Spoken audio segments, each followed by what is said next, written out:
ह्या झेंडूच्या छोट्याशा पॉटमध्ये बघा तुम्ही एकच रोप लावलेलं आहे. किती फुलं आलेली आहेत.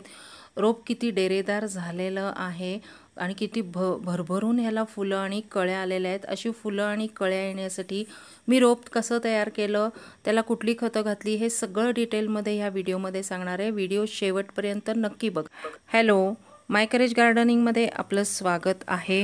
हे रोप मी काही दिवसापूर्वी बीपासून तयार केलेलं आहे. एकच सिंगल रोप आहे आणि त्याला भरपूर अशी फुलं आणि कळ्या आलेल्या आहेत.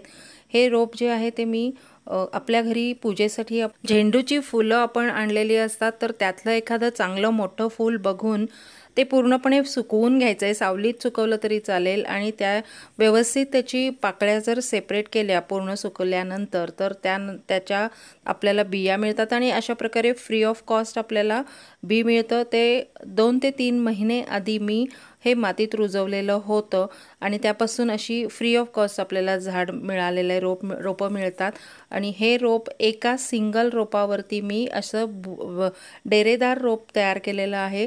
तर जेव्हा रोपाची वाढ व्हायला लागते, तर ती सरळसोट न होता चांगलं डेरेदार होण्यासाठी त्याचं वेळोवेळी पिंचिंग केलेलं आहे. पिंचिंग करायचं म्हणजे त्याचे शेंडे जे असतात ते खुडायचे आहेत. जेवढे आपण त्याचे शेंडे खुडत जाऊ तेवढे त्याला फुटवे जास्त येतात आणि प्रत्येक फुटव्यावरती अशी भरपूर फुलं येतात. म्हणजे एकच जे रोप असतं ते भरपूर डेरेदार होतं आणि त्याचे शेंडे खुडल्यामुळे किंवा पिंचिंग केल्यामुळे त्याला भरपूर फुटवे येतात आणि भरपूर फुलं आपल्याला मिळतात, भरपूर कळ्या येतात. पण पिंचिंग केल्यानंतर सुद्धा आपल्याला काही गोष्टीची थोडीशी निगराणी काळजी घ्यावी लागते. अगदी छोट्या पॉटमध्ये मी हे लावलेलं आहे आणि त्याला मी वेळोवेळी खुरपणीसुद्धा करत होते आणि अशा प्रकारे ह्याची हलक्या हाताने खुरपणी करायची आहे. मुळं मोकळी करायची आहेत. आपण जेवढी मुळं मोकळी करतो तेवढे त्याला ऑक्सिजन जास्त मिळतं आणि ते भरपूर त्याची वरती भराभर वाढवते. तुम्ही अशा प्रकारे खुरपणी करून बघा आणि लगेच तुमच्या लक्षात येईल की 8-10 दिवसात भरपूर वाढ झालेली आहे. खुरपणी केल्यानंतर आपण एक मूठभर त्याला शेणखत वगैरे सुद्धा देऊ शकतो किंवा इतर जे कुठलं खत आहे, वर्मी कंपोस्ट वगैरे, तर खत द्यायचं आहे. महिन्यातून एकदा आपण ह्याला असं घनरूपातलं खत द्यायचंच आहे. जी पण फुलं येणारी झाडं असतात त्यांना खतं देण्याची खूप गरज असते. खताशिवाय ती वाढणारही नाही आहेत आणि भरपूर त्याला फुलंही येणार नाही आहेत.